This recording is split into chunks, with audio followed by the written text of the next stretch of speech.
Squatting Slav TV. A few days back, Lawrence Southern released a video that captured international media attention after it was revealed that the director of a prominent European NGO was coaching migrants on how to lie to European border officials. In the video, Lawrence cameraman George is filmed speaking with Ariel Ricker, the executive director of the NGO Advocates Abroad, and Ms. Ricker is heard proudly boasting about how she's teaching Muslim migrants to act sad and to lie about being persecuted Christians in order to fool EU border personnel. For those of you that don't know, Advocates Abroad is a European-based NGO which specializes in providing legal aid and assistance to refugees and asylum seekers. Tell them that this is acting. All of this is acting. It's all acting as though this is theater. So for them to get through, they must act their part in the theater. And that is the refugee and trauma, because these Yazo officers are so fucking stupid that all they know is what is written on a paper. Yazo says this is refugee and trauma. They have these characteristics.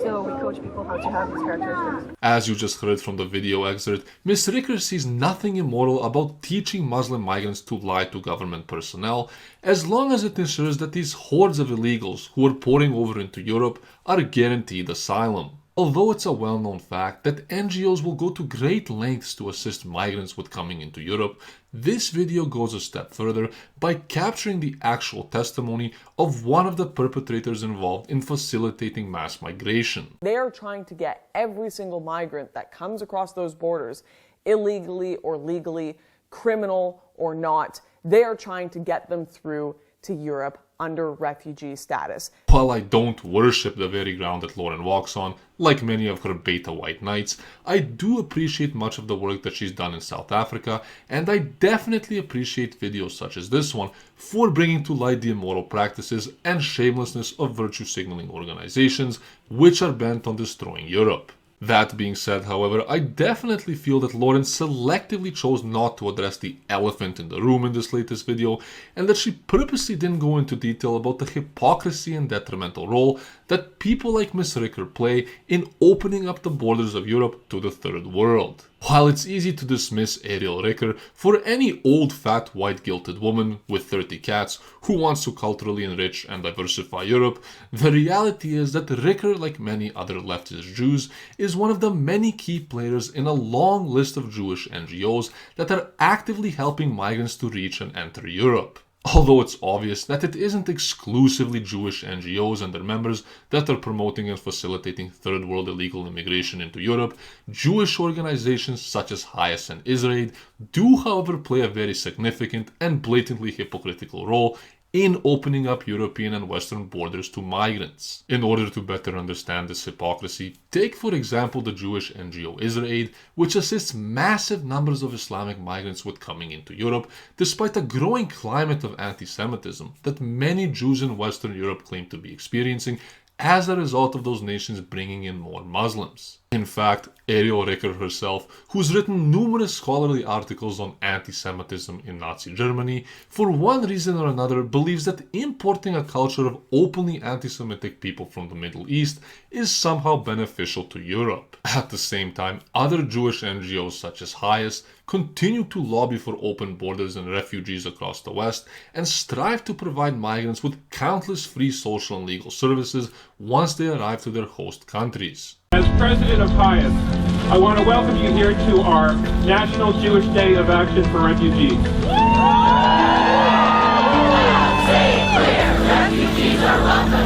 Oddly enough, it isn't just leftist Jewish organizations and politicians who feel that Europe should be open to absolutely everyone, because even Benjamin Netanyahu, the Prime Minister of Israel, has had plans to deport massive numbers of African migrants out of Israel in order to disperse them across migrant-burdened nations such as Germany and Italy. Somehow, the Israeli Prime Minister, who builds underwater walls to protect Israel from Islamic terror coming in from Gaza, while simultaneously claiming that Israel is protecting the West from radical Islam, sees no issue with dumping hordes of these very same Muslims all over Europe. Since the beginning of the migrant crisis, Israel has refused to take in a single Syrian migrant, but has deployed multiple NGOs around Europe which specialize in rescuing migrants out at sea and assisting to streamline their immigration processes once they arrive. Clearly, these Jewish organizations and political leaders who see nothing wrong with their double standard policies of less migrants for me but more migrants for thee